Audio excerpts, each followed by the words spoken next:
You get $15, Dad. That was my son's final offer, his voice dripping with the satisfaction of a man about to inherit his mother's $160 million fortune.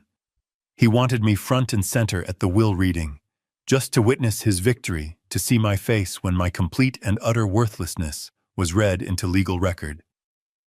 What he didn't know was that my ex-wife, even in death, had one last move to play, and I was the centerpiece of it. Before I tell you how it all unfolded, let me know in the comments where you're listening to this story from, and be sure to like and subscribe if you believe that sometimes the quietest people have the most devastating plans. The sound of the wood planer was my symphony.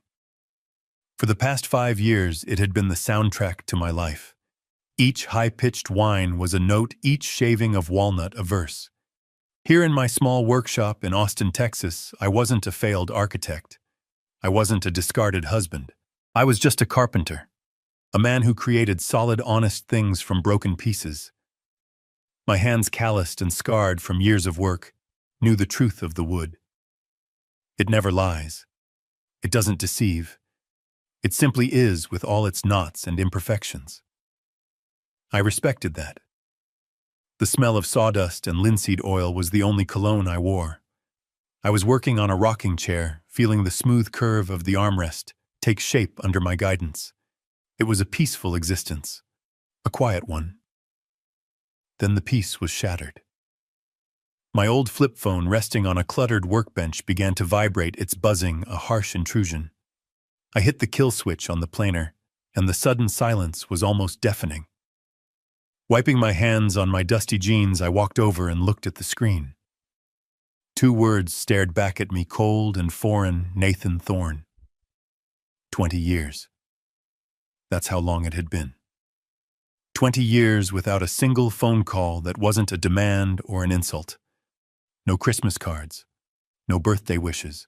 Just a vast, empty silence built brick by brick, with accusations and contempt.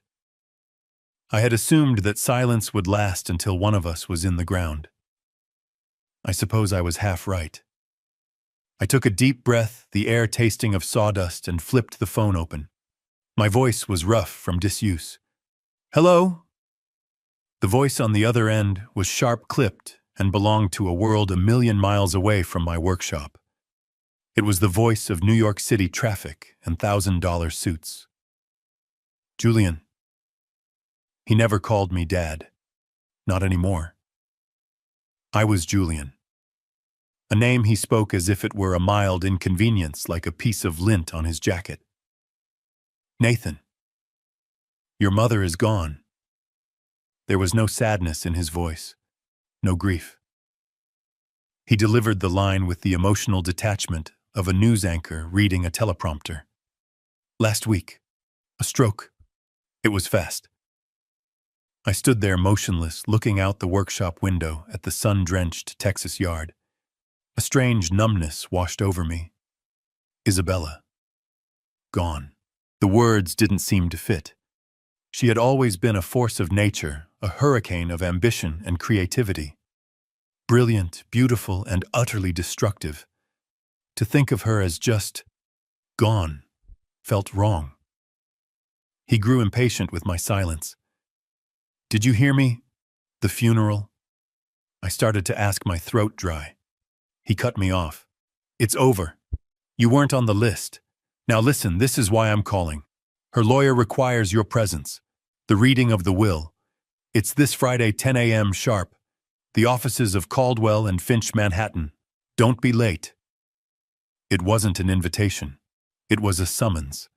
A command delivered from on high from a son who had long ago appointed himself king of a world I no longer belonged to. I finally found my voice, keeping it steady. I have no reason to be there, Nathan. Isabella and I made everything clear 20 years ago in that courtroom. I have nothing that belongs to her, and she has nothing that belongs to me. A sound came through the phone then, a short, ugly bark of a laugh. It was a sound stripped of all humor, a noise of pure, unadulterated scorn. And that sound, more than anything else he could have said, stirred something deep inside me. "Oh, I know you're not getting a dime," he sneered. Don't be a fool. My mother despised you. But it's a legal formality, a procedural thing. You have to be there in person to officially hear that you are a zero. A documented, notarized confirmation of your irrelevance to this family. He paused, letting the poison sink in. Personally, I just want to be there to see your face. I want to watch that quiet, fake dignity of yours crumble when you hear it read out loud. It's the only entertainment you're good for anymore. The humiliation was so raw, so direct, it was almost impressive. This wasn't the anger of a wounded son. This was the calculated cruelty of a victor wanting to rub his opponent's face in the dirt. "Are you finished?" I asked, my voice dangerously quiet. "Almost," he said, his tone dripping with condescending amusement. "Don't worry about the trip back.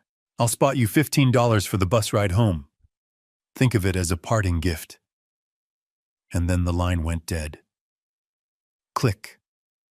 I stood there, the phone still pressed to my ear, listening to the dial tone. The silence of the workshop rushed back in, but it was different now. It was heavy, suffocating. Anger, an old emotion I had buried under years of sawdust and resignation, began to smolder. It wasn't a raging fire. It was a hot coal, buried deep, slowly glowing red. He hadn't invited me to a will reading. He had summoned me to a public execution.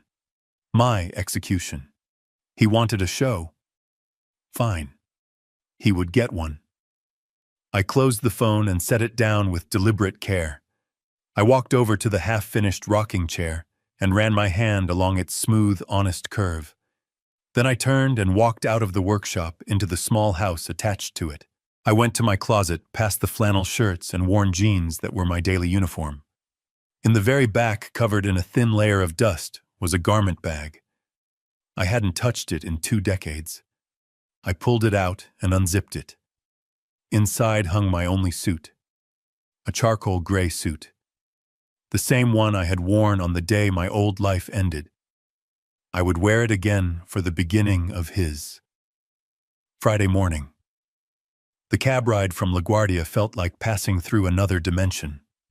The quiet, sun-baked streets of Austin were a distant memory, replaced by the towering canyons of steel and glass that made up Manhattan. I paid the driver the fare, stinging more than I expected, and stepped out onto the sidewalk. The air was colder here, sharper. The building for Caldwell and Finch was exactly what you'd expect. It didn't just occupy the street. It dominated it. A sheer cliff of dark glass and polished granite. I pushed through the revolving glass doors, and the noise of the city was instantly cut off, replaced by a deep, reverent hush. The lobby was a cathedral built to worship money. The floors were acres of white marble so polished I could see the distorted reflection of the ceiling lights high above. The walls were paneled in dark, glossy mahogany, smelling faintly of lemon oil and old wealth. I had spent my entire life designing buildings, but I had never designed a space like this. This wasn't built for people. It was built to intimidate, to remind every person who entered just how small they were. And I felt small. I was wearing my only suit, the charcoal gray one. The fabric was good wool, so fine you couldn't find it much anymore, but it was 20 years out of style. The cut was too generous, the shoulders too padded. It was clean. I had pressed it myself back in Austin until the crease on the pants was sharp as a knife. But it was old. It was the suit I had worn to the divorce hearing. The last time I had seen Isabella face to face. The last time I had seen her look at me with anything other than cold disappointment, fueled by the lies my son had whispered in her ear. I could still smell the faint trace of mothballs, a scent of preservation and decay. As I walked toward the reception desk, my old leather-soled shoes made a lonely click-clack on the marble.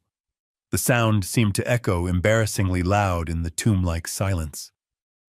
A few young lawyers, men and women in their 30s, wearing suits that cost more than my truck, glanced up from their phones. Their eyes didn't linger. They scanned, categorized, and dismissed me in a single fluid motion. I wasn't a client. I wasn't a threat. I was just old. An anomaly. I felt like a smudge of grease on a pristine white canvas, an ink stain spreading across a legal document. I didn't belong, and that I knew was the entire point. This was Nathan's first move, summoning me here to his territory, to this fortress of power, while I was wearing the armor of my greatest defeat. I reached the reception desk, a slab of marble that looked like it had been carved from a mountain. The woman behind it was young blonde, and wore a headset so sleek it looked like part of her. "Can I help you?" Her voice was bright, but her eyes were bored. "I'm here for a 10 o'clock meeting," I said, my voice sounding rough like unsanded wood. "The reading of Isabella Thorne's will. My name is Julian Thorne." Her eyes flickered. The name Thorne registered, but the face didn't match.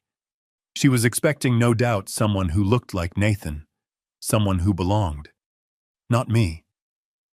A flicker of confusion, then disdain passed over her features, before the professional mask snapped back into place. "Of course," she said, her smile not reaching her eyes. "Mr. Harrison is expecting you. Please take a seat. They will be with you shortly." She gestured toward a waiting area, a collection of low-slung black leather sofas arranged around a massive glass table. I sat down on the edge of one. The leather was cold and stiff. I clasped my hands together. My rough, calloused carpenter's hands resting on the fabric of my old suit. I looked at the abstract, expensive art on the walls. It meant nothing to me. It was just color and shape designed to fill a space. I was a ghost, a relic from a past they had all agreed to bury, and I was sitting here waiting to be told that I was officially, legally worth nothing, just as my son had promised. The anger from that phone call, the hot, simmering coal, burned a little brighter. I was not here to be humiliated. I was here to finish this. They didn't just walk into the waiting room. They made an entrance. It was Nathan, and he wasn't alone. He moved with an unearned confidence, the swagger of a man who has never been told no in his life.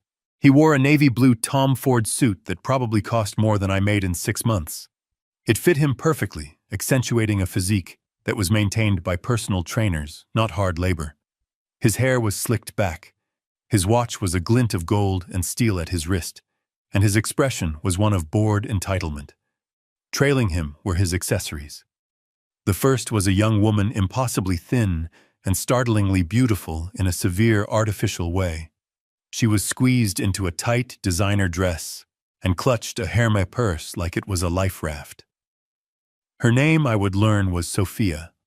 She was engrossed in her phone, her thumb flicking endlessly across the screen.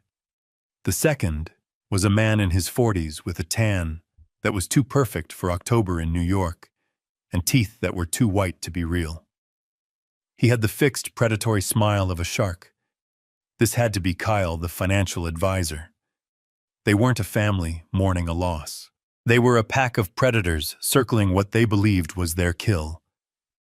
Nathan strode to the reception desk, not even glancing in my direction. "Nathan Thorne," he announced, his voice echoing slightly in the large space. "Harrison is expecting me." The receptionist, who had barely looked at me, was suddenly all smiles and efficiency. "Yes, Mr. Thorne. Right away, Mr. Thorne. Please have a seat." He turned then, intending to claim one of the leather sofas, and his eyes finally landed on me. He stopped. A slow, cruel smile spread across his face. It was the smile of a cat that has just cornered a mouse. He walked over his expensive shoes, silent on the marble. His two companions followed, their curiosity piqued. "My God," he said, his voice loud enough for the entire room to hear. "You actually came." He looked me up and down, his gaze lingering on my old suit, the worn collar of my shirt. "I guess you really do need that $15. Sophia." The young woman looked up from her phone for the first time. She let out a short, high-pitched giggle, the sound like breaking glass. Kyle's shark-like smile widened. He looked me over not as a person, but as a piece of outdated furniture, something to be cleared out and thrown away. He didn't even bother to offer a hand, just a dismissive clinical assessment. Nathan gestured vaguely in my direction, addressing his two disciples. "This," he said, and the way he paused was an insult in itself, "is my father." He said the word father as if it were a dirty secret, an unfortunate biological fact he was forced to acknowledge. It was an apology.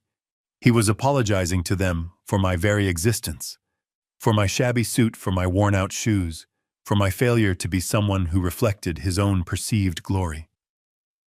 I remembered him at 10 years old. Christmas morning. I had spent weeks in my workshop back when I still had one hand crafting a detailed model of a battleship. I had been so proud of it. Nathan opened the box, looked at it for a second, and tossed it aside. "It's not a brand name," he'd whined. "I want what my friends have." Isabella, always quick to fix any problem with money, had swooped in with an expensive video game console. She had created this monster one spoiled whim at a time. This man standing before me wasn't a man at all. He was just a collection of appetites wrapped in a $10,000 suit. I didn't say anything. I just looked at him. I met his smug, arrogant gaze and held it. I didn't flinch. I didn't defend myself. My silence seemed to unnerve him more than any angry retort could have. He was expecting a reaction, begging, pleading, anger, anything to confirm his power over me. I gave him nothing. I just sat there, a ghost in a gray suit, watching the show he was so desperate to produce. His smile tightened. He wasn't having as much fun as he'd planned. He turned away from me, speaking to Kyle. "So the first thing we do is liquidate the real estate portfolio in..." He was cut off by the sound of a heavy oak door opening. A man stood in the doorway, and the entire atmosphere in the room shifted. The temperature seemed to drop 10 degrees. The show was about to begin. My son stood there, basking in the glow of his own arrogance, and my mind drifted back. Christmas morning. He was 10. The whole house smelled of pine needles and baking cinnamon. I had spent weeks in my workshop, the old one, crafting a model battleship for him by hand. It was a perfect replica of the USS Missouri. I'd carved the tiny cannons, coiled the miniature ropes, hand-painted the flag on the stern. I was so proud of it. I thought he would love it. He opened the box, looked at it for maybe 3 seconds, and then tossed it aside onto the floor. "It's not a brand name," he'd announced to the room. "I want what my friends have." And Isabella, my wife, she hadn't corrected him. She hadn't explained the value of a gift made with love. She had just swooped in with a brightly wrapped box containing the latest, most expensive video game console. She wasn't being kind. She was being easy. She had built this monster piece by piece, buying his affection because earning it was too much work. And even then, I think she knew it. The memory was so clear it was almost a taste in my mouth, bitter and sad. It was cut short by the sound of a heavy oak door swinging open. A man in his 60s stood in the doorway. He was tall and wore an impeccable gray suit that spoke of quiet authority, not flashy wealth. This was Mr. Harrison. He had the face of a judge, impassive and difficult to read, with eyes that didn't just see you.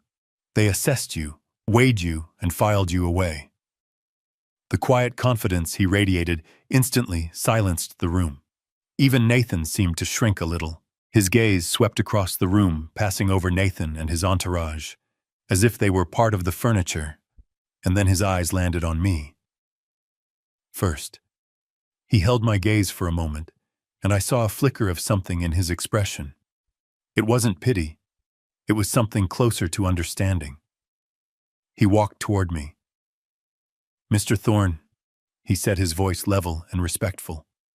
"Thank you for coming." He didn't offer a hand, but the words were a handshake in themselves.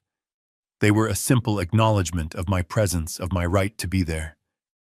Then, and only then, did he turn to my son. "Mr. Thorne," he said. The same name, but the tone was different, colder, formal, stripped of any warmth.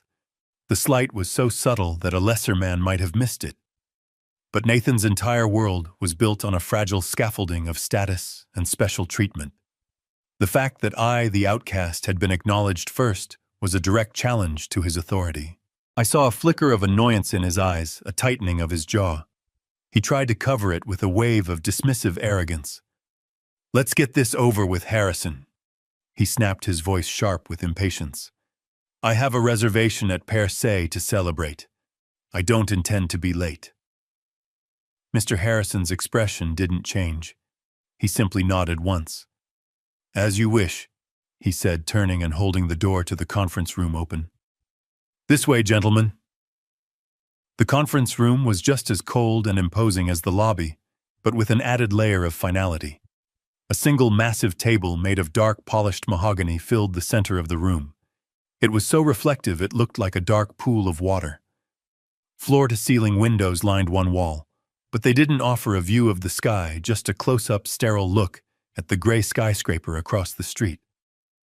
It was a room designed for executing contracts and crushing opponents. Nathan naturally took the seat at the opposite end of the table from the door, the one that clearly marked him as the new head of the family. He leaned back, spreading his arms wide, staking his claim. Sophia and Kyle sat on either side of him, like a queen and bishop protecting their king. I took a seat near the door, an afterthought. I was just there to fill the chair, a legal requirement. I placed my calloused hands on the table, a stark contrast to the perfect, unblemished wood. Mr. Harrison walked to the head of the table. He didn't sit. He placed a thick, leather-bound document on the surface with a soft, definitive thud. The air in the room seemed to get thinner. He deliberately pulled his chair out, sat down, and then with methodical slowness reached into his breast pocket and produced a pair of simple gold-rimmed reading glasses. He put them on his movements, precise, unhurried. He was in complete control. He opened the binder. The pages were thick, creamy. He cleared his throat. "This," he began, his voice filling the room, "is the last will and testament of Isabella Montoya Thorne, dated August 4th of this year. I, Isabella Montoya Thorne." Even from the grave she was making a statement. She had taken my name in marriage, but she had built her empire with hers. Montoya. A name that was a brand. A name worth, according to my son, $160 million. Harrison's voice was a monotone, a perfect instrument for legal documents. "Being of sound mind and body, I do hereby declare this to be my last will and testament, revoking all former wills and codicils heretofore made by me." Nathan sighed, a gust of impatient air, and glanced at his expensive watch. He was already bored. "First," Harrison continued, "I direct that all my just debts and funeral expenses be paid from my estate." He paused, then turned the first page. "Second, I give and bequeath the sum of $50,000 tax-free to my housekeeper, Maria Gonzalez, in gratitude for her 25 years of loyal service and her unending patience." I saw Nathan roll his eyes. He muttered something to Kyle that I couldn't hear, but the word peanuts was unmistakable. I, however, found myself smiling, just a small internal twitch of the lips. Maria. I remembered her. She had been with Isabella even before the money got truly big. A kind, quiet woman who had always had a cup of hot coffee for me in the kitchen after one of my spectacular arguments with Isabella. She had seen it all. She deserved every penny. It was a flicker of the woman I once knew. Isabella could be generous. She just chose her moments. Third, Harrison read on, his voice unwavering, I give and bequeath the sum of $100,000 to the Monarch Butterfly Preservation Fund. This time it was Sophia who reacted. She let out a little disbelieving scoff. Butterflies, she whispered to Nathan loud enough for me to hear. Is she serious? I felt a sudden sharp pang in my chest. Not sadness. Something more complicated. Nostalgia. Before Nathan was born, before Montoya Designs was an empire, Isabella and I had driven an old Jeep down to Mexico. We had slept in cheap motels and hiked for miles into the mountains to see the monarch sanctuaries. I remembered her standing in a clearing, the air thick with millions of orange and black wings, her face tilted up to the sky, tears streaming down her cheeks. "It's the most beautiful thing I've ever seen, Julian," she had whispered. "It's like all the souls in the world flying home." She had remembered. Even after all the bitterness, all the lawyers, all the silent years, she had remembered that day. This wasn't just a bequest. It was a message. Fourth, I give and bequeath the sum of $25,000 to my driver, Miguel Rodriguez, for his excellent service and for never once commenting on the colorful guests my son brought to my home. Nathan sat bolt upright. "What the hell does that mean?" Kyle put a hand on his arm. "It's nothing, Nathan. Just a little joke. It means nothing." But Nathan was getting visibly agitated. This wasn't going according to his script. He was supposed to be the star, and the opening act was getting too much attention. He began to tap his fingers on the mahogany table. A sharp, impatient tap, tap, tap that echoed in the quiet room. Harrison ignored him and continued. "Fifth, I give and bequeath my collection of first edition modernist poetry to the New York Public Library." Tap, tap, tap. With the exception of one volume, a 1922 copy of T.S. Eliot's The Waste Land, which I leave to... Nathan slammed his hand flat on the table. The sound was like a gunshot. "Harrison, for God's sake," he boomed. "Can we skip the charity donations and the servants' tips? My time is valuable. I have a reservation. Just get to the main event.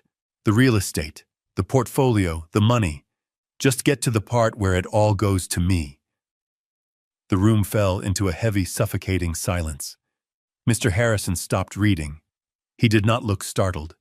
He did not look angry. He simply stopped.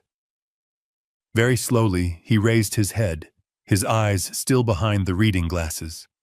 Then, with a deliberation that was more threatening than any shout, he took the glasses off. He folded them. He placed them on the table, and he stared at my son. His gaze was flat, cold, and utterly unimpressed. It was the look of a man who had dealt with spoiled children his entire life and was in this final moment done with it. "Mr. Thorne," Harrison said, and his voice had dropped, losing its monotone, becoming a precise, sharp instrument. "This is not a negotiation. It is not a business meeting. It is the legal proclamation of a deceased woman's final wishes. I will read every single word in this document exactly as your mother wrote it. And you will sit there and you will listen. Is that clear?" Nathan's face flushed a dark, ugly red. He had been challenged.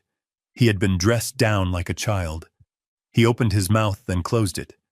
He looked at Kyle, who subtly shook his head. He was trapped. Harrison held his gaze for one beat longer, then satisfied, he put his glasses back on.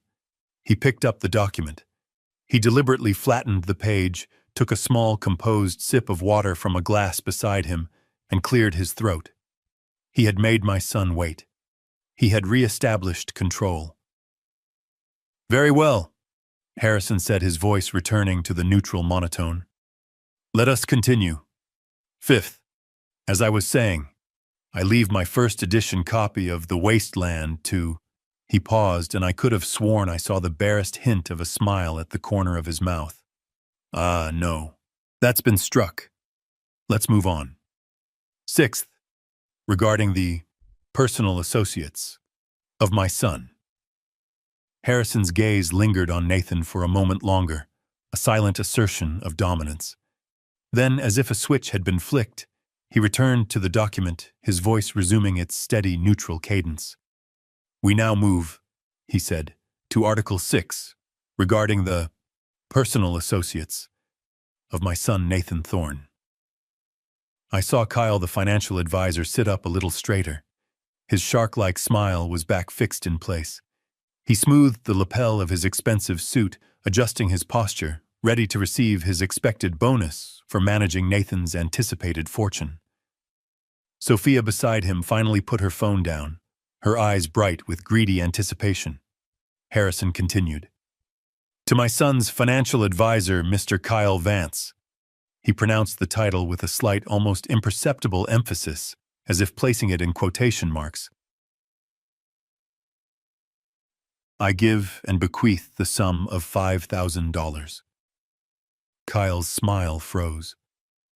5,000. The number hung in the air, shockingly small.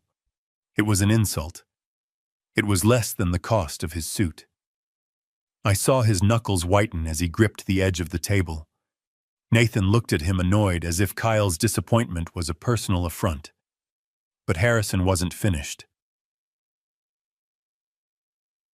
I bequeath this sum with the attached legally binding recommendation that he use it to enroll in a course on professional ethics.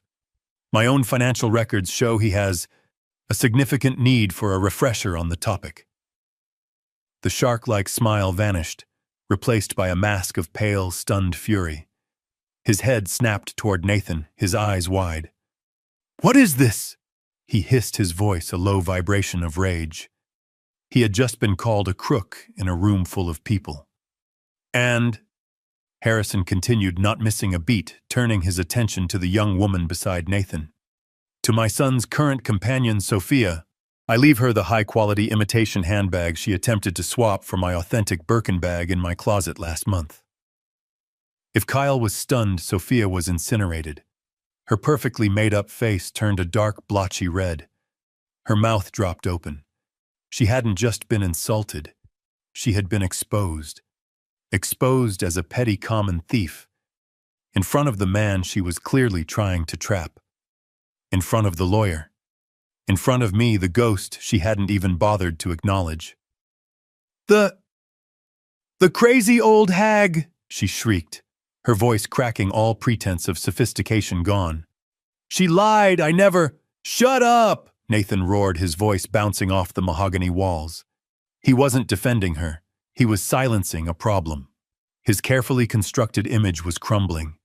His entourage was being dismantled piece by a dead woman's words. He was furious, not because they were insulted, but because this was taking too long. This was messy. This was not part of his victory celebration. It doesn't matter, he snarled at both of them. It's nothing. It's a joke. Who cares about a bag? Who cares about $5,000? He turned his furious gaze back to the lawyer. Get on with it, Harrison. Stop wasting time with this trash and get to my part. I sat there perfectly still, and for the first time in 20 years I felt a connection to Isabella. This was the woman I had married. Not the victim my son had painted her to be, but a brilliant, cold, and lethally precise woman. She wasn't just reading a will. She was settling every last score. She was burning down the peripheral parts of Nathan's life, isolating him, leaving him with nothing but his own greed. She was in her own way clearing the table before the main course. Mr. Harrison, completely unbothered by the outburst, simply waited for the shouting to subside. He looked at Nathan, his expression unreadable. As I have already stated, Mr. Thorne, I will read every word. Now, if I may continue. I sat there watching the fallout from Isabella's words. Kyle looked like he'd swallowed poison, and Sophia was trembling with pure, unadulterated rage. And I thought to myself, that was the Isabella I remembered. She never forgot a slight. She never let an insult go unanswered. She kept a perfect, detailed ledger of every wrong ever done to her. And even in death, from inside a leather-bound document, she was still surgically precise. She was still settling her accounts. Harrison let the silence settle for a moment longer, then he turned the page. The room tensed. This was it. After clearing away the trash, this was the main event.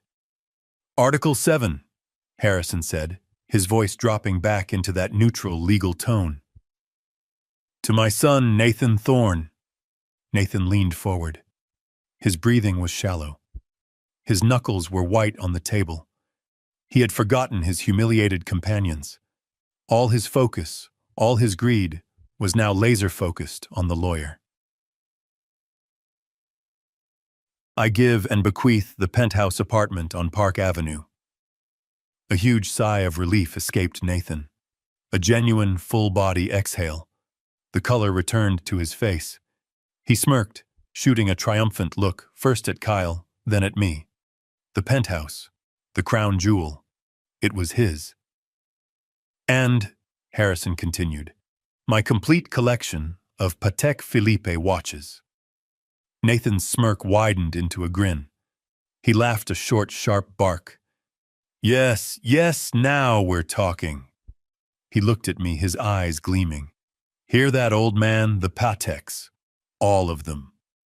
Harrison raised a single finger, stopping Nathan's celebration cold. However, he said, and the word hung in the air like a blade, the watch collection is stored in a secure safe located within the penthouse. The single key to that safe. Harrison paused. He looked down at the document, then looked up, his eyes finding mine across the long expanse of the mahogany table.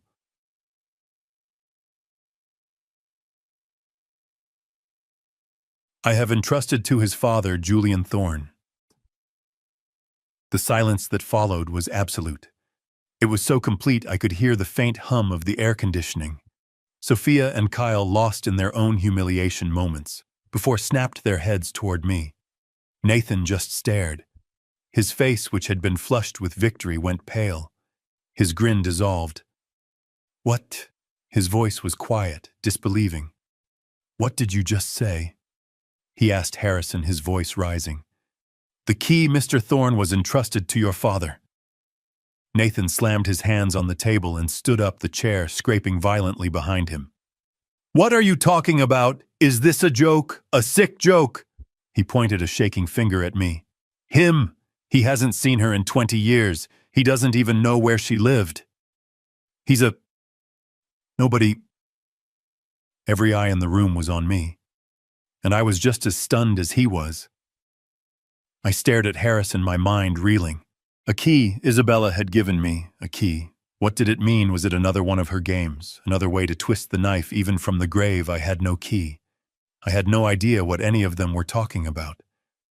I just sat there, the ghost in the gray suit, suddenly, and very uncomfortably, the center of everyone's attention.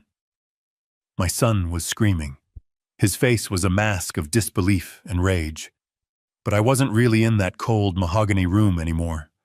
As Mr. Harrison shuffled the papers, the sound of the thick, creamy stock sliding against itself seemed to pull me back through 20 years of anger and silence to a different kind of crisis. I wasn't in New York.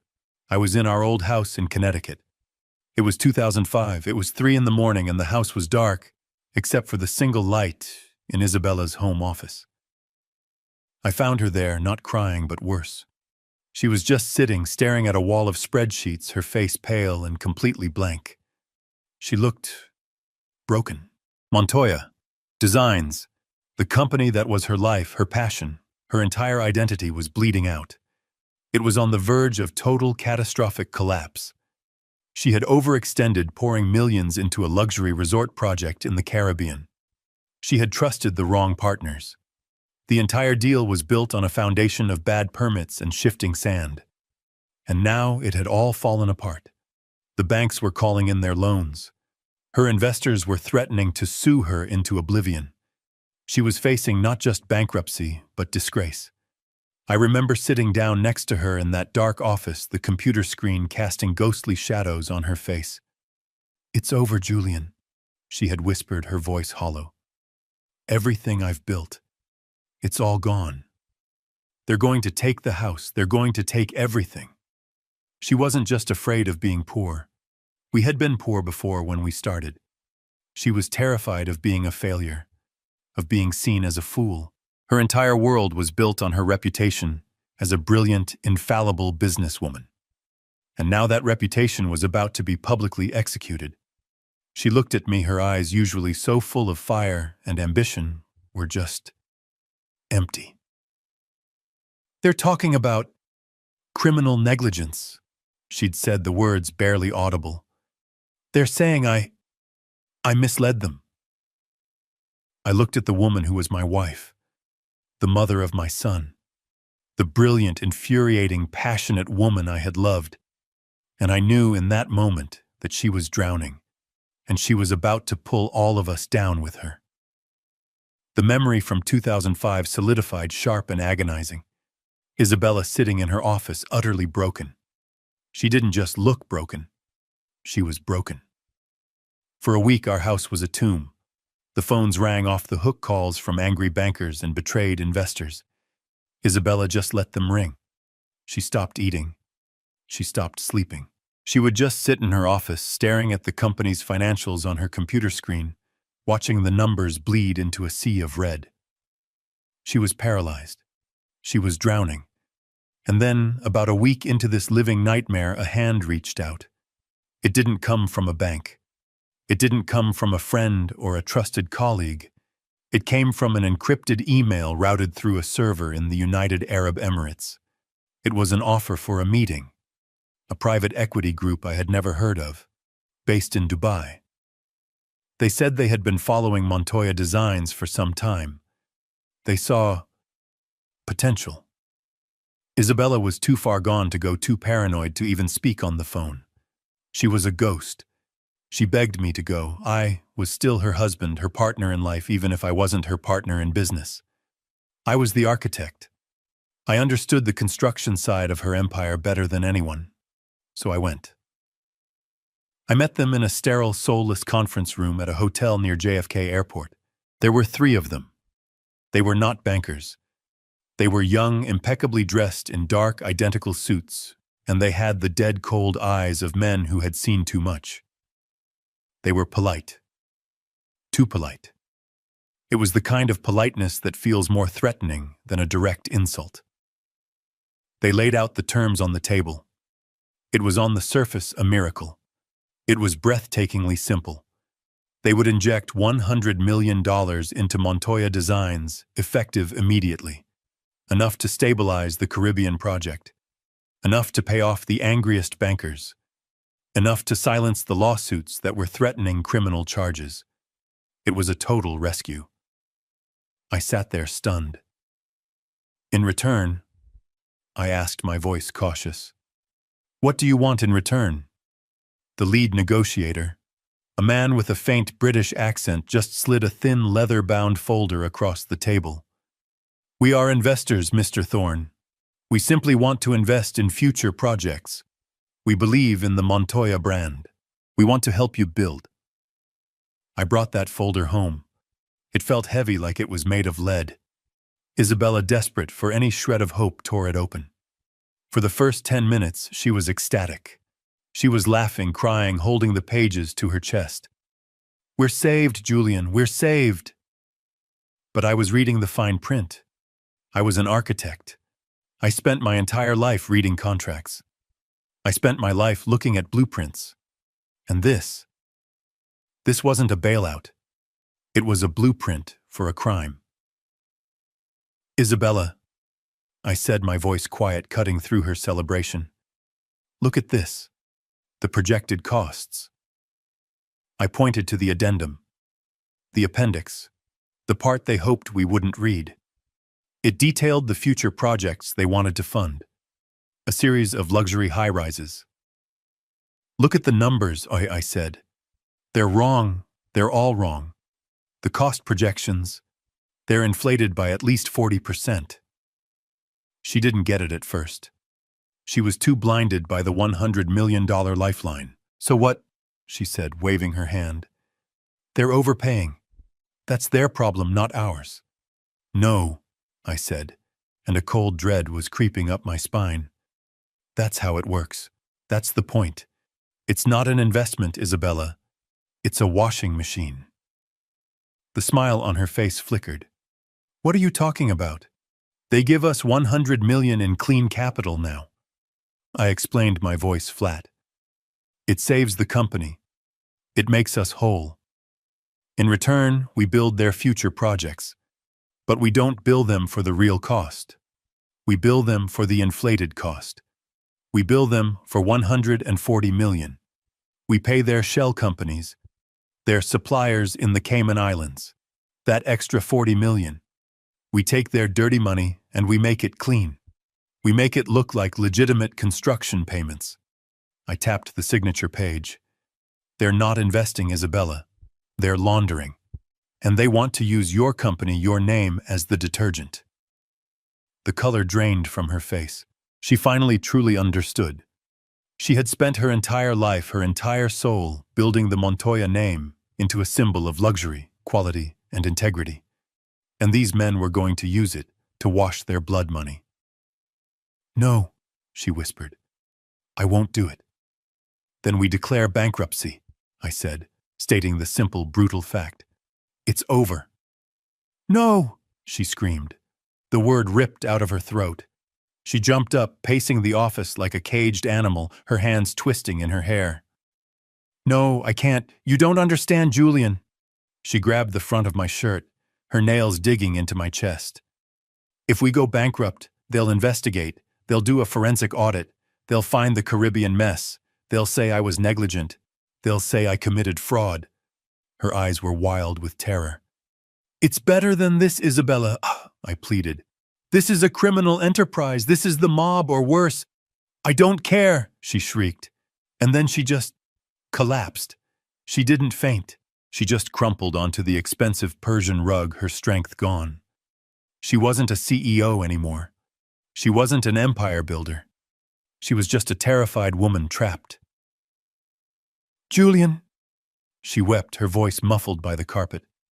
"Please, please, I can't go to jail. I can't go to jail." She looked up at me, her face a ruin of mascara and terror. It was a look I had never seen on her, a look of absolute bottomless desperation. "I can't lose the company," she whispered, her voice cracking. "I can't. It's me. It's everything I am. If I lose Montoya Designs, I'm nothing. I'm just nothing." She grabbed my hand, her own ice cold. "And Nathan," she choked out. "What about Nathan? He's at Yale. He's on top of the world. Do you want him to be the son of a convict? Of a bankrupt failure? He'll be humiliated. He'll hate me. He'll hate us. Please, Julian. There has to be a way. Please." She was hysterical. She was right. She was trapped. If she refused the deal, she would be ruined and jailed for fraud. If she took the deal, she would be ruined and jailed for money laundering. She had built her own prison. I stood there watching her fall apart. This brilliant, driven, impossible woman. The woman who had built an empire from nothing. The woman who was also at times so blinded by her own ambition, she couldn't see the cliff edge until she was already over it. I looked at the contracts on the desk. I looked at the blueprints for the fake condos. I was an architect. I knew this world. I knew how these deals were structured. I knew how to hide costs. I knew how to create shell corporations for supplies and labor. I knew how to build the legal firewalls, how to compartmentalize a project so the dirt wouldn't spread. I could see a path. A single, terrible, dangerous path. A way to do what they wanted. But to keep her name. Her signature. Her public face. Clean, she begged again. "Julian, please, what are we going to do?" I looked at her, the woman I had loved, the mother of my son, and I made the choice. The one. The choice that would define the rest of my life. The choice that would save her company and in doing so would destroy me. I reached down and pulled her to her feet. I held her by the shoulders. "Stop," I said. My voice was calm. It was the preternatural calm of a man who has just accepted his fate. "Stop crying. Go to your room. Go to bed." She looked at me, her eyes wide and confused. "What?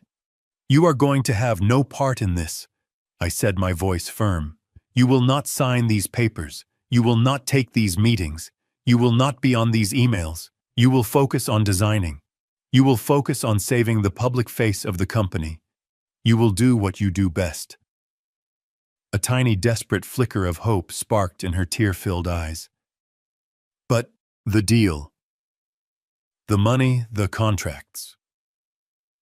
I turned from her and walked to the desk. I picked up the heavy leather-bound folder. I looked at the signature page, the one meant for her, the president and CEO of Montoya Designs. "Let me handle this," I said. I became a ghost. While Isabella went back to being the face of Montoya Designs, attending galas and approving fabric swatches. I moved into the shadows. I became the intermediary. I was the one who flew to Zurich, to Dubai, to Grand Cayman.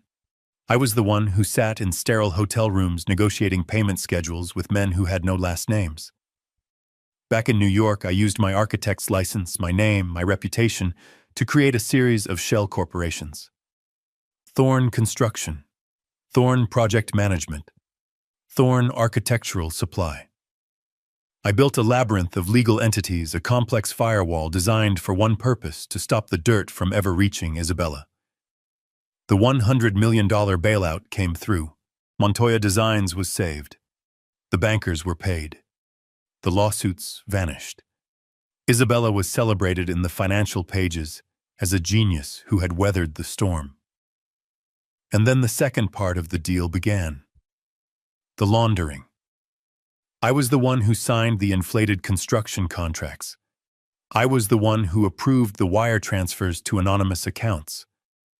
I was the one who personally oversaw the creation of fraudulent invoices, certifying that millions of dollars of Italian marble or German steel had been delivered to sites when in fact nothing had arrived but a bank receipt. I was good at it, terrifyingly good. My architect's mind, so used to building solid real structures, was just as adept at building hollow fake ones. For 2 years I lived a double life. I was a respected architect by day and a high-stakes money launderer by night. I saved her company. I saved her name. I saved her from prison. But you can't move that much dirty money without someone noticing. The FBI didn't come for Isabella. They didn't even know she was involved. They came for me. They had been tracking the Dubai group for years. They saw the money flow into my shell companies. They saw the inflated contracts. They saw the fraudulent invoices. They saw my name, my signature, my architect's seal of approval on documents that were pure fiction. They didn't kick the door in. It was quiet. 2 men in dark suits waiting for me in my office one morning. They laid it all out. They had the wire transfers. They had the surveillance photos of my meetings at JFK. They had me. Dead to rights. They offered me a deal. "Tell us who you're working for," the lead agent said. "Give us the organization. Give us the people in Dubai. Give us the real beneficiary of this scheme." I looked at the file on the table. My name was on every page. Isabella's was nowhere. I had done my job too well. I had a choice. I could give them Isabella. I could tell them the whole story. How she was terrified. How she had begged me. How I had done it all to save her and our son from ruin. They might have been lenient. They might have understood. Or I could take the fall. I thought about Isabella, terrified and broken on the office floor. I thought about Nathan at Yale with his entire future ahead of him, a future built on his mother's glittering empire. An empire that was now technically funded by criminals. So I made the second choice, the one that sealed my fate. "I don't know what you're talking about," I told them. "I was overextended. I made some bad deals. I got sloppy with the books. There's no organization. It was just me. I cut corners. I was desperate." I gave them a confession, but not the one they wanted. I confessed to professional negligence, to tax evasion, to falsifying business records. I played the part of a foolish, greedy architect who got in over his head. To protect Isabella from a money laundering conviction, I had to plead guilty to something. So I did. I didn't go to prison. My lawyers, paid for by Isabella's now stable company, made sure of that. But I lost everything else. I lost my architect's license, revoked, permanently. I lost my reputation. My name was dragged through the mud. Julian Thorne, disgraced architect. I was a pariah. And that's when my son Nathan twisted the knife. He was 22, home from Yale, and he saw his chance. He went to his mother, not in comfort, but in anger. "He betrayed you," Nathan had screamed at her, a performance I learned about later. "He used your company. He embezzled money behind your back. He's a criminal. He humiliated you. He humiliated me." He presented her with an easy narrative, a simple story. In his version, I wasn't the savior. I was the villain. And Isabella, seeing her company saved, seeing her name completely clear, and seeing my name utterly destroyed, she took the easy way out. She chose the story that made her the victim. She chose her son's version of the truth. She filed for divorce. She claimed she was the wronged party, the trusting wife betrayed by her greedy criminal husband. And she let Nathan, our son, believe it. She let the whole world believe it. She never said a word in my defense. She just let me burn. That was the price for saving her. The voice was calm, but it sliced through 20 years of memory like a sharp chisel. I blinked. The dark, desperate office in Connecticut dissolved, replaced by the cold, polished mahogany of the conference room. My heart was pounding. The past felt more real than the present. I looked up. Mr. Harrison was watching me, his expression neutral. But everyone else was staring at me. Kyle, the financial advisor, had a look of greedy calculation in his eyes. Sophia, the girlfriend, was looking at me as if for the first time, a flicker of curiosity in her otherwise vacant expression. And Nathan. My son was staring at me with an intensity that was almost frightening. His face was a thundercloud of suspicion and rage. The veins in his neck were standing out. "The key," he spat, his voice low and dangerous. "Where is it? What did she give you?" He was convinced this was a scheme, a final bitter trick played by his mother with me as her willing accomplice. He saw conspiracy in every shadow. I looked from his furious face to Mr. Harrison's calm one, searching for an answer. But there was none. My mind was a complete blank. The last 2 decades had been a quiet life of wood shavings and solitude. A key to a safe full of watches. It was absurd. It was a detail from a life that was no longer mine. It felt like a line from someone else's script. I looked back at my son. His entire $160 million inheritance in his mind was now being held up by me, the ghost he had summoned here for his own amusement. I shook my head, not in defiance, but in genuine bewilderment. "I don't know what you're talking about," I said. And it was the absolute truth. My "I don't know" hung in the air, a simple, unadorned fact. Nathan stared at me, his face a canvas of pure disbelief, which quickly curdled into contemptuous rage. He was processing this new variable, this impossible complication. He was a bull that had been momentarily stunned by a cattle prod. But it only lasted a second. He let out a harsh, guttural laugh. It was a forced sound, a performance meant to signal that he was still in control, that this was all just a minor, absurd annoyance. "It doesn't matter," he snapped, waving his hand dismissively, as if swatting away a fly. "A key! You think I care about a key? You think I'm going to go on some treasure hunt with him?" He laughed again, louder this time. "I'll have a locksmith drill open that safe before lunch. It's irrelevant, a meaningless, sentimental game by a dying woman." He sat back down, but he wasn't relaxed. He was coiled like a spring wound too tight. He pointed a trembling, manicured finger at Mr. Harrison. "Enough of these games." He punctuated each word. "Enough of the servants, enough of the butterflies, and enough of the keys. Get to the point, Harrison. The main event, the assets, the 160 million. Read the part where it all comes to me. Read it, now." Mr. Harrison regarded my son over the top of his reading glasses. He showed no fear. He showed no annoyance. He simply let Nathan's command hang in the air, letting its own arrogance suffocate it in the heavy silence. Then, with that same infuriating, methodical calm, he adjusted his glasses, took a small, deliberate sip of water from a crystal glass, and turned the page. The sound of the thick, creamy paper turning was like a crack of thunder in the tense room. It was the sound of a judge turning to the final page of a verdict. He was savoring this. He was following Isabella's script to the absolute letter. "Of course," Mr. Harrison said, his voice returning to that flat, neutral tone. "We will now proceed to Article 8, the disposition of the primary estate, the residue of all property real and personal wherever situated." This was it. The air in the room was so thick I felt I could barely breathe. Nathan was leaning so far forward he was almost out of his chair, his whole body a single taut muscle of greed. Even Kyle and Sophia, despite their public humiliation, were watching with rapt, desperate attention.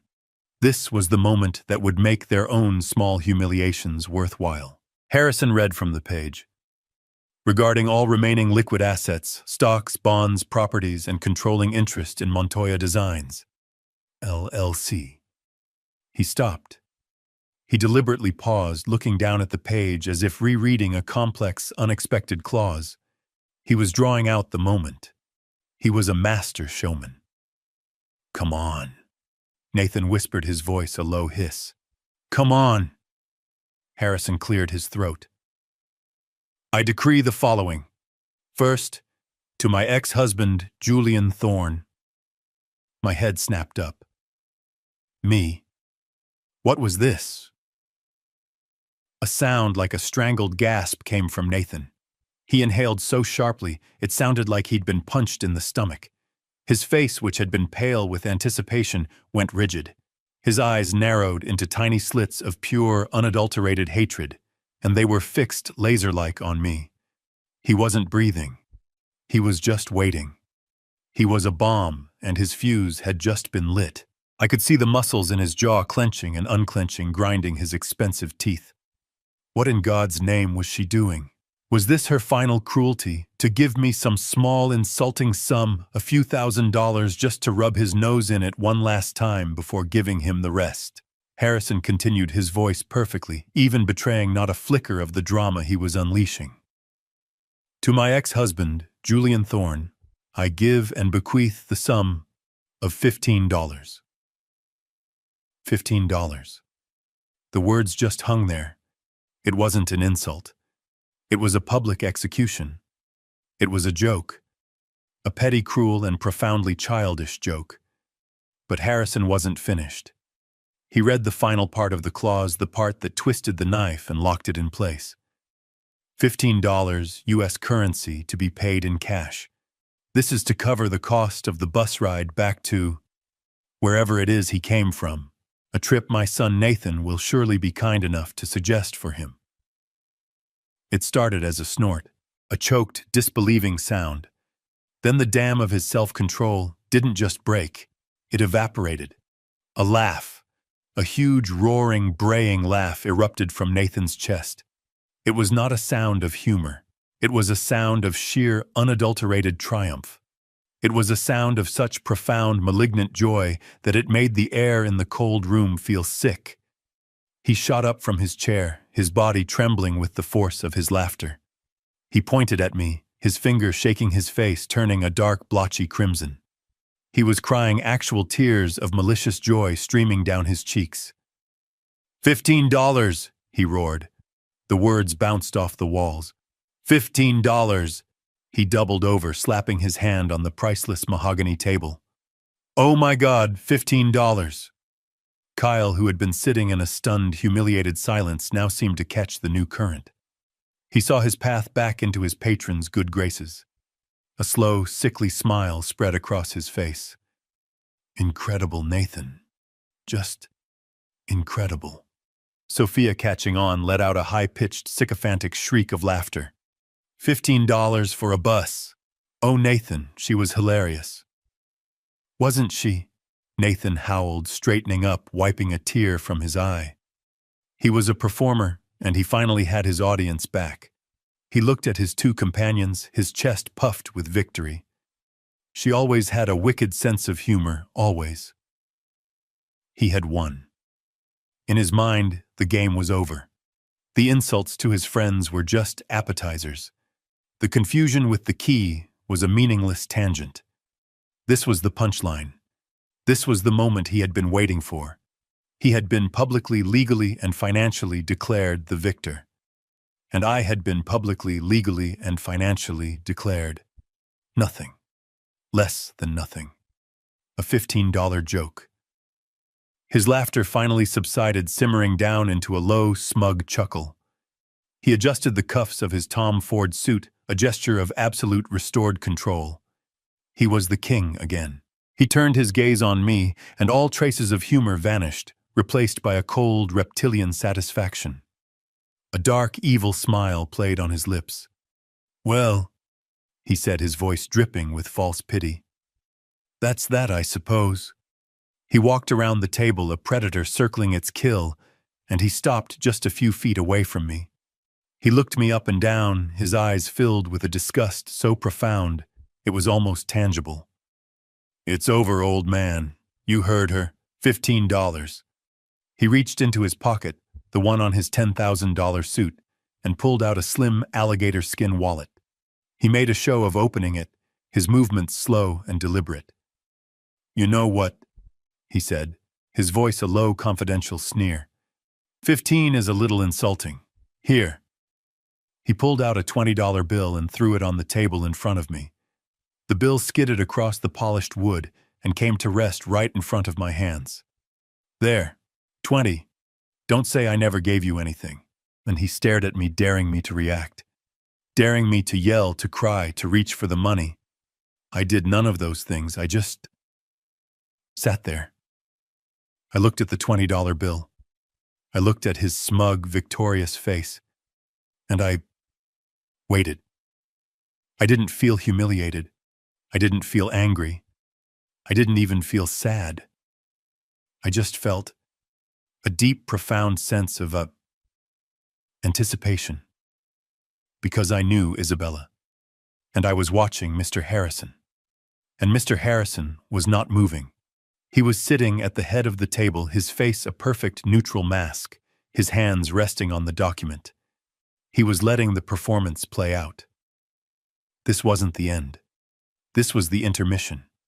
My stillness, my absolute lack of reaction, infuriated Nathan more than any outburst could have.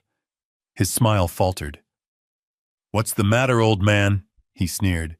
"Speechless cat got your tongue," he scoffed. "Whatever. It's done. It's all mine. Finally, you can get the hell out of here now. Go back to your sawdust shed or whatever hole you crawled out of. And don't forget your bus money." He turned his back on me, a final act of dismissal. He walked back to his chair, clapping Kyle on the shoulder. "Right, per se. We have a lot of champagne to drink." He grabbed his suit jacket, ready to leave, ready to start his new life. Nathan had his jacket halfway on. He was beaming, clapping Kyle on the back so hard it was almost a punch. "Right," he said, his voice loud and booming. "Per se.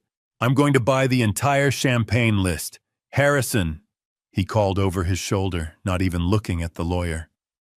"Just have your girl send the papers to my office for me to sign. I'm done here." He turned to leave, a king departing his own coronation. "Mr. Thorne?" The voice cut through the air like a sheet of ice. It wasn't loud, but it had a core of absolute steel. It stopped everyone. It stopped Nathan in his tracks, his jacket half on one foot, already turned toward the door. He turned back, his triumphant, laughing face slowly hardening. "What?" Mr. Harrison was still seated. He hadn't moved an inch. He was looking at Nathan, and his expression was no longer neutral. It was cold. "Please, sit down." The smile on Nathan's face didn't just fade. It was wiped clean as if by a solvent. The blood drained from his face, leaving the blotchy red patches from his laughter looking like burns. "What did you say?" He whispered, his voice suddenly hoarse. "I said..." Harrison repeated, his voice dangerously quiet. "Sit down. I have not finished reading." "Finished?" Nathan's voice cracked. "What are you talking about?" "You read it. $15. The joke. It's over. You're done." Mr. Harrison, with the slow, deliberate motion of a man revealing the winning card, reached down to his briefcase, which sat on the floor beside him. He did not touch the leather-bound will that was already on the table. He brought up a second, thinner folder. It was simple manila, but it was bound with a thick red wax seal. It looked important. That, Mr. Harrison said, tapping the large leather binder on the table, was the conclusion of the original last will and testament. He then placed the new folder on the table. "This," he said, his voice dropping, "is a codicil, a legally binding addendum." He looked directly at Nathan, his eyes unblinking. "It was signed, witnessed, and notarized 3 weeks ago, 1 week before your mother's stroke." He paused, letting the weight of those words sink in. "And its primary clause," he said, his eyes flicking to me for just a fraction of a second, "explicitly states that it supersedes and replaces all previous articles pertaining to the disposition of the primary estate." Nathan didn't just sit down. He collapsed back into his chair, his body moving like a puppet whose strings had been cut. His face was a mask of waxy white shock. The triumphant blotchy red was gone. He looked small. Kyle and Sophia were completely frozen. They looked at the new red-sealed document on the table as if it were a bomb. Mr. Harrison broke the seal with a small, sharp knife. He unfolded the single sheet of paper inside, which was attached to several other thicker documents. He put his reading glasses back on. "This," he said, and his voice was no longer neutral, "is a letter from your mother, addressed to you, Nathan, but with the legal instruction that it be read aloud here today in the presence of all parties, and its contents form the basis of the new Article 8. He began to read, and it was no longer his voice. The words were pure, uncut Isabella. "To my son, Nathan." Harrison paused, then continued. "I am writing this because I am finally done with being a coward. For 20 years I have let you believe a lie that I created, a lie that I nurtured, a lie that I allowed to destroy a good man, your father." "What?" Nathan whispered. It was a dry, rasping sound. "The story you grew up with," Harrison read, "the story of your criminal scheming father who betrayed me and embezzled from the company, is a complete fabrication, the opposite of the truth." "No!" Nathan's voice was a sudden, strangled shriek. He lunged halfway across the table, his eyes wild. "She was sick. She was senile. That's not her. This is a fake. He pointed at me. "He got to her. He manipulated her. This is a scam." He turned to his lawyer, Kyle, his eyes pleading. "Kyle, tell him, this is inadmissible. She wasn't competent. We'll contest this. We'll tear this apart." Mr. Harrison, looking profoundly bored, held up a hand to stop the tirade. He slowly lifted one of the other documents that had been in the sealed folder. "On that subject," Harrison said, his voice cutting through Nathan's panic, "attached to this codicil is a full 40-page psychiatric and cognitive evaluation of your mother conducted by a panel of 3 independent, board-certified neurologists and psychiatrists. It was performed at her request 72 hours before this document was signed. I will summarize their findings for you." He looked directly at Nathan, his eyes like ice. "In their expert, unanimous, and legally binding opinion, your mother was, and I quote, entirely lucid, in full command of her faculties, and possessed of a mental acuity that was in fact superior to 99% of individuals in her age group." He dropped the report onto the table with a heavy thud. "She was not, Mr. Thorne, insane. She was, as she states here, finally done. Now, if I may continue." Nathan sank back, his mouth open, making small gulping sounds. He was out of moves. He was out of air. Harrison returned to Isabella's letter. His voice once again became the vessel for her confession. "The truth, Nathan, is this. 20 years ago, Montoya Designs was on the brink of total, catastrophic failure. I had made a series of terrible, reckless decisions. I had overextended. I had trusted the wrong people. I was facing not just bankruptcy, but criminal charges for fraud and negligence. I was going to lose everything. The house, the company, my name. I was going to prison. I closed my eyes. I was back there. In that dark office, her on the floor, weeping, begging. I felt the old cold weight of that night settle on me. We were given one way out, Harrison read on. A deal with a group of unsavory investors. A deal that would save the company, but would require us to launder their money through its operations. I was trapped. If I said no, I went to prison for fraud. If I said yes, I would eventually go to prison for money laundering. I was a coward. I collapsed. I was ready to let the entire world burn. And then, your father stepped in. I heard a small choked sound from my left. It was Nathan. He was shaking his head, his hands over his ears, as if he could block the words. Your father, the man you have spent 20 years calling a criminal, made a choice. To protect me. To protect you. He took the deal. He put his own name, his own career, his own license on the line. He created the shell companies. He took the darkroom meetings. He handled the wire transfers. He did the dirty work, so that my name, the Montoya name, could remain clean. Harrison's voice was relentless. He funneled all the risk to himself. He built a legal firewall around me, around the company, and he stood in the fire. And when the FBI finally came, they came for him. Because that is exactly what he had planned. He confessed Nathan. He confessed to crimes he didn't commit. Negligence, fraud. To cover up the real crime, the money laundering that I was responsible for. He lost his license. He lost his reputation. He lost his entire career. He did it. To save me. To save the company that you now so arrogantly claim as your own. And what did I do?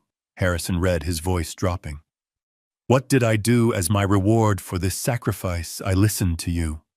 I listened to your poison. You told me he was a criminal. You told me he had humiliated us. And I, in my shame and in my cowardice, I agreed. I let that be the story. I divorced him. I abandoned him. I let you, our son, treat him like trash. Because I was terrified that if you ever knew the truth, you would look at me with the same contempt you had for him. I was a coward, Nathan, and I let you become this greedy, arrogant, empty shell of a man who mocks the very person who sacrificed everything so you could have this life. The $160 million fortune you were so eager to claim, it exists for one reason and one reason only. It exists because your father, Julian Thorne, saved it. The silence in the room was absolute. It was a vacuum, heavy and suffocating. Harrison's voice reading Isabella's final words was the only thing that existed. He was no longer just a lawyer. He was the vessel for a confession that was rewriting 20 years of history in real time. Nathan was completely still. He wasn't shaking his head anymore. He wasn't covering his ears. He was just staring. Staring at the polished, empty surface of the table, his face a mask of waxy, corpse-like white. He looked like a man who had been told the world was ending, and he was the only one who hadn't known. Harrison continued, his voice steady, relentless. Your father, he read, is not a criminal. He is not a failure. He is a hero. The kind of man who makes a sacrifice so deep, so complete, that people like you and me can't even comprehend it. He burned his own life to the ground to keep us warm. And I let you treat him like garbage. I encouraged you to treat him like garbage. I used your contempt for him as a shield to hide my own shame. Every time you mocked him, every time you called him a washed-up old man, it was one more stone on the wall I built to protect myself from the truth. The truth that I was the weak one, that I was the failure, that I was the one who had betrayed this family. My hands were shaking. I clasped them together on the table, my knuckles white. I could feel the hot sting of tears behind my eyes, a feeling I hadn't experienced in decades. It wasn't sadness. It was validation. A terrible, painful, 20 years too late validation. Harrison's voice pushed on each word, a hammer blow dismantling the entire foundation of my son's life. This $160 million fortune, he read. This empire you've been waiting to inherit, like a spoiled prince, it does not exist because of you. It does not even exist because of me. It exists in its entirety because of Julian Thorne. You, Nathan, Isabella's words were now a direct, brutal assault. Have never worked a real day in your life. You have never built anything. You have never sacrificed anything. You are just a parasite, a creature of appetite. You have done nothing but spend money that you didn't earn, all while sitting in judgment of the one man who actually earned it for you. You are a consumer living off the scraps of his honor. The words landed. I saw them land. Nathan made a sound. It was a small, broken animal noise, a sound from deep in his chest. No, he whispered to the table. No, she didn't. She's loved me. No. He wasn't defiant anymore. He wasn't angry. He was just hollow. The entire narrative of his life, his brilliant, infallible mother, his criminal, worthless father, his own status as the rightful heir had been utterly, completely, and irrevocably incinerated in the space of 5 minutes. He slowly, mechanically slumped down in his chair. He didn't just sit back. He crumpled. His $10,000 suit, his armor of arrogance, suddenly looked 2 sizes too big for him. He looked like a child. A lost, broken, and terrified child. No, he whispered again, his voice cracking. It's a lie. She wouldn't. Harrison looked up from the page, his eyes cold. She did, Mr. Thorne, and she had it all notarized. He turned the page. And now, the conclusion. The room was no longer just a conference room. It was a courtroom. It was a confessional. It was a tomb. And now it was a stage for the final act. Nathan was a hollow shell slumped in his expensive suit. He was staring at the table, but I knew he wasn't seeing the polished wood. He was seeing the entire 20-year-long lie of his life, now exposed in the harsh fluorescent light. Kyle and Sophia were frozen, their own petty ambitions rendered completely irrelevant. They were just collateral damage in a war they never even knew was being fought. Mr. Harrison's voice, which had carried the weight of Isabella's confession, now shifted. It became harder, more formal. This was the judgment. This was the final legal and binding word. He turned the last page of the codicil. Your mother's letter, he said, looking directly at Nathan, serves as the legal and moral preamble to this, the final binding article of her last will and testament. It supersedes all that came before it. This is Article 8, the final disposition. He cleared his throat. He began to read. Therefore, he read Isabella's final words. Having stated the unvarnished truth, and in an effort to correct insofar as money is able a betrayal that can never be undone. He paused. His eyes scanned the room, making sure he had the absolute, undivided attention of every soul present. He did. The silence was so complete I could hear the tiny mechanical whir of the clock on the wall. I hereby decree, as my final wish and binding testament, he continued, his voice steady, all of my property, real and personal, wherever situated, all of my stocks, bonds, and liquid assets, my art collection, my private holdings, and most importantly, my entire unencumbered 100% controlling interest in Montoya Designs, LLC, and all its subsidiaries, an estate with a current estimated value of $160 million. He read the list of assets like a judge reading a death sentence. It wasn't a prize. It was a weight, an empire, an impossible burden. Nathan didn't move. He didn't breathe.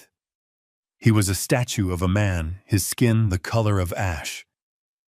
All of this, Harrison read, I give, devise, and bequeath. He stopped.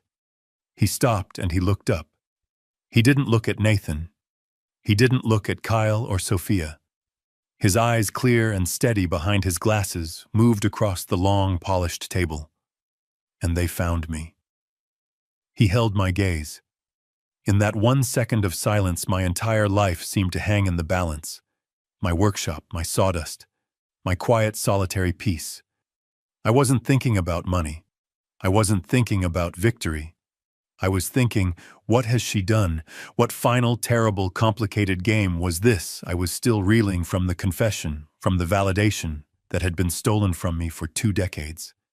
The money, the empire, was a complication I couldn't even process. It was a different language. Mr. Harrison looked back down at the page. I give, devise, and bequeath to my ex-husband, Julian Thorne. The words didn't land. They just hung in the air. Julian Thorne. Me. The man in the 20-year-old suit. The man who had been summoned here for a public execution. I heard a sound. A small, wet, gasping sound. It was Nathan. But I couldn't look at him. I couldn't move. It felt as if the roof of the building had been removed, and the entire crushing weight of the New York City sky was pressing down on my shoulders. $160 million. Montoya Designs. It wasn't a gift. It was a life sentence. It was a chain. It was her way of pulling me back from my quiet obscurity, back into the world of glass and steel and contracts and lies that I had run from. I could feel my heart pounding a slow, heavy drumbeat in my chest.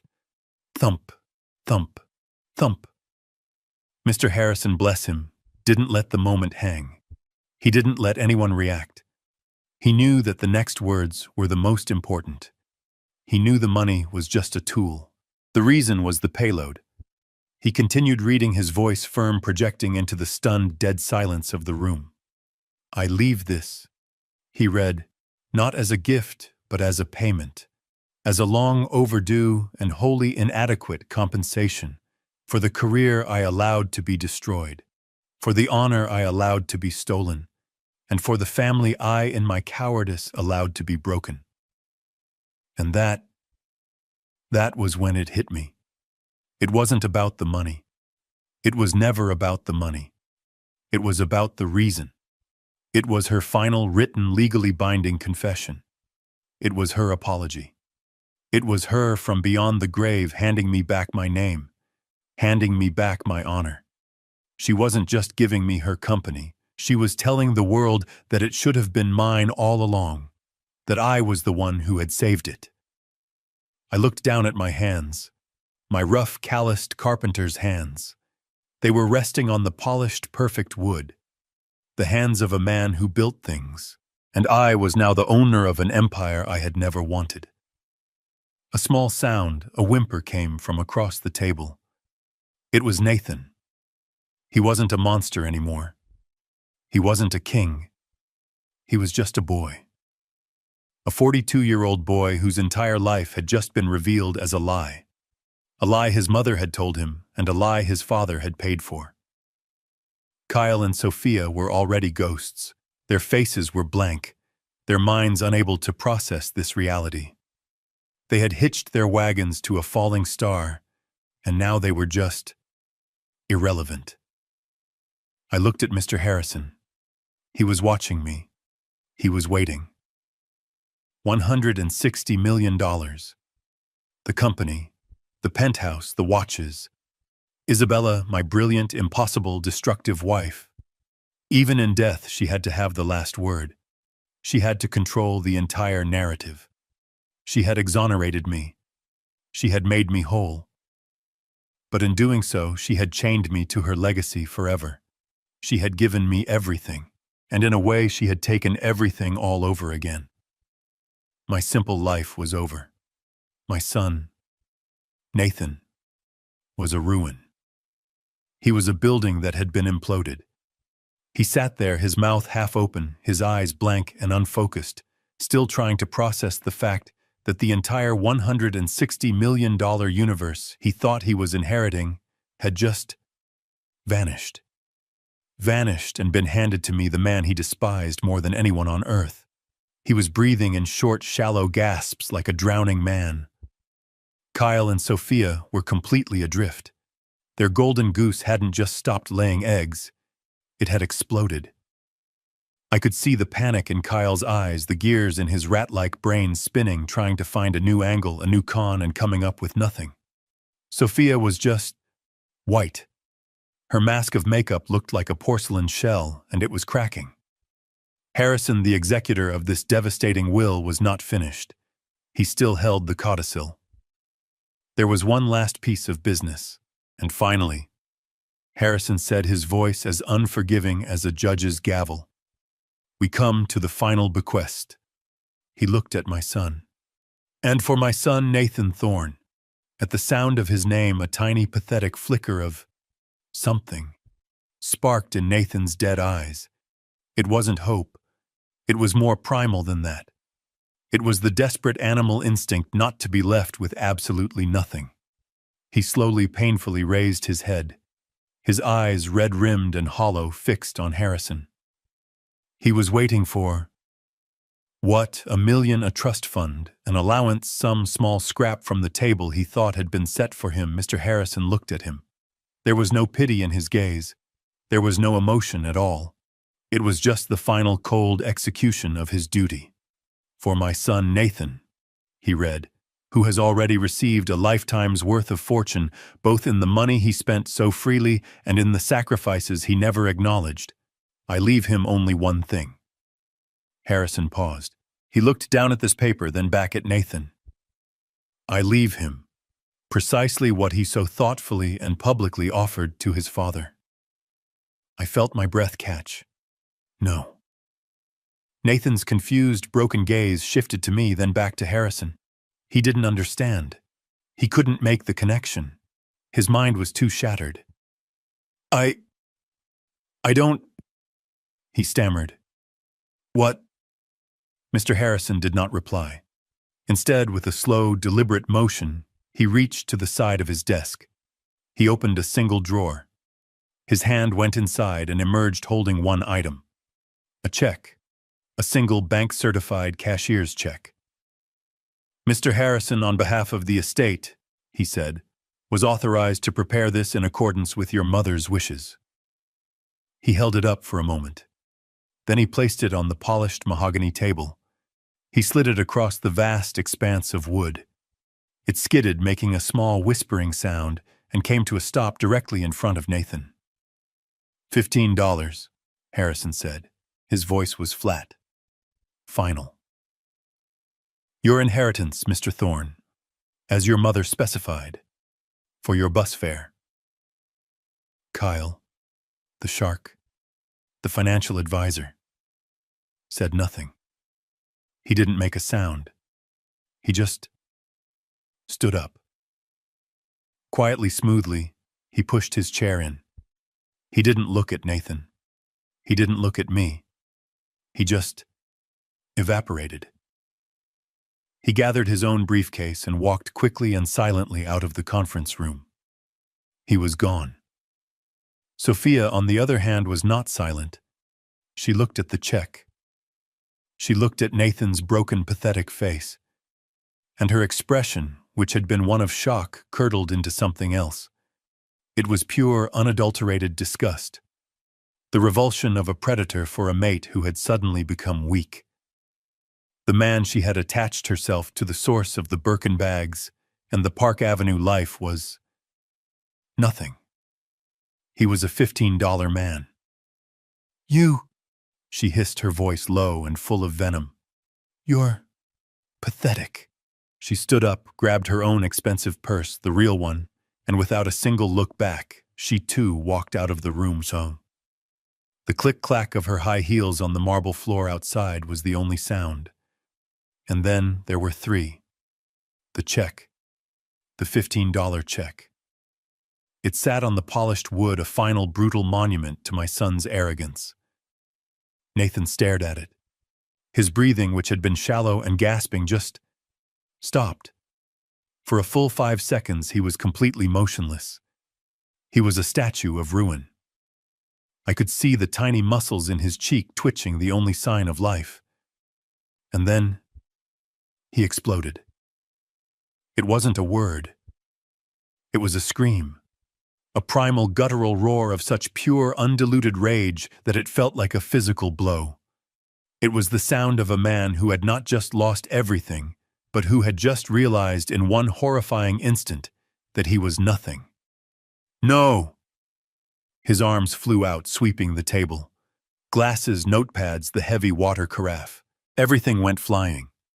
The crystal shattered against the mahogany wall. "I'll sue you!" he shrieked, his voice cracking, spittle flying from his lips. He wasn't talking to Harrison. He was screaming at the universe, at his dead mother. "I'll sue all of you. She was crazy. She was senile. I'll prove it. I'll burn it all to the ground." He spun, his movements jerky and uncoordinated, his eyes wild and bloodshot. And then his gaze landed on me. All of his rage, all of his humiliation, all of his pain focused into one single burning point of hatred. "You!" he bellowed. "This was you! You did this! You got to her! You manipulated her! You! Thief!" And with that he lunged. He didn't just walk, he launched himself across the room, his chair crashing to the floor behind him. He wasn't a businessman anymore. He was just an animal, blind with fury. His hands were curled into claws, and he was coming right for my throat. I didn't even have time to stand. I just braced myself. But Harrison was faster. His hand, which had been resting calmly on the desk, moved with lightning speed to a small black intercom button. He pressed it. Once.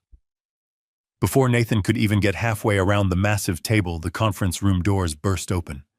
Not one, but 2 security guards filled the doorway. These were not the mall cop types. These were men who were built like refrigerators, professionals in dark suits with earpieces, the kind of men who protect billionaires and presidents. Nathan, blinded by his own rage, didn't even see them until they had him. One guard grabbed his left arm, the other grabbed his right. They spun him around his $1,000 suit jacket, ripping at the seam, and pinned his arms behind his back with brutal, practiced efficiency. "Get your hands off me!" he screamed, his voice a pathetic mix of fury and panic. He struggled, thrashing against their grip, but it was like a fly struggling against steel. Mr. Harrison stood up slowly. He looked at the wreckage of his conference room. He looked at the struggling, weeping, screaming man held captive by his security. He didn't raise his voice. He didn't have to. "Remove him," he said, his voice flat and cold. "You can't do this to me," Nathan shrieked as they began to drag him backward out of the room. "I am Nathan Thorne. I own this building. I'll have your jobs. I'll... And Mr. Thorne," Harrison added, his voice cutting through the tantrum. Nathan froze, his head twisting around, his eyes still wild. Harrison pointed to the small white check still sitting innocently on the table. "Don't forget your inheritance." That broke him. The last shred of his sanity snapped. He began to curse. He cursed Harrison. He cursed his mother. But most of all, he cursed me. "I'll kill you, old man! Do you hear me? I'll kill you!" He was still screaming, still fighting, as they dragged him out into the hallway and toward the elevators, his expensive shoes scuffing pathetically on the marble floor. The heavy oak doors swung shut, and he was gone. The heavy oak doors clicked shut. The silence that rushed in to fill the vacuum of Nathan's rage was profound. It was a thick, heavy quiet broken only by the sound of my own breathing and the distant muffled wail of a siren in the city far below. The adrenaline that had been holding me upright, the shock of the last hour, all of it drained away at once. I felt tired. Tired in a way that went bone deep. 20 years of exhaustion seemed to land on me all at once. I slumped in my chair, the old wool of my suit suddenly feeling heavy as armor. There were only 2 of us left. Me, the man who now owned everything, and Mr. Harrison, the man who had delivered the verdict. I looked at the chaos. The overturned chair, the shattered glass, the $20 bill that Nathan had thrown at me still sitting on the table next to the $15 check. I looked at Harrison. He was calmly straightening the documents, his face once again a neutral mask, as if a Category 5 hurricane hadn't just torn through his office. Only one question remained, the one loose thread. "The key," I said, my voice hoarse. "The watches. Why did she do that? Why involve me in that? It was cruel." Mr. Harrison stopped shuffling his papers. He looked up at me, and for the first time that day, a genuine human smile touched the corners of his mouth. It was a small, sad, knowing smile. "Mr. Thorne," he said, his voice softening, "that was your wife's final test for her son. A test. He failed spectacularly. She wanted to see if he would even for a moment be willing to humble himself and ask you for something, to see if there was any part of him left that could be redeemed." He shook his head. "And it was a message. For you." He reached into his breast pocket, the one he had taken his glasses from. He pulled out something small. It wasn't the thick leather binder or the sealed codicil. It was a key. A single old-fashioned small brass key. A house key. He slid it across the table. It made a small metallic tink as it stopped near my hand. "That," he said, "is the key she left for you. It was never about the watches. That part was just theater. A way to set the stage." I stared at the small, simple object. "Then, what is this for?" "It's the key to the penthouse," Harrison said. "But the safe inside the one she mentioned, it doesn't contain any watches. Nathan will have it drilled open, and he will find nothing but empty velvet boxes. Another final joke, I suppose." "So what's in it?" I asked, my voice barely a whisper. "What is this key really for?" Harrison leaned forward. "There is another safe, Mr. Thorne. A wall safe, hidden behind a painting in her private study. This is the key to that safe."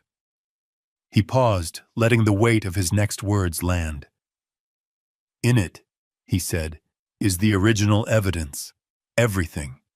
The complete unredacted 2005 file. All the original wire transfers. All the shell company documents you signed.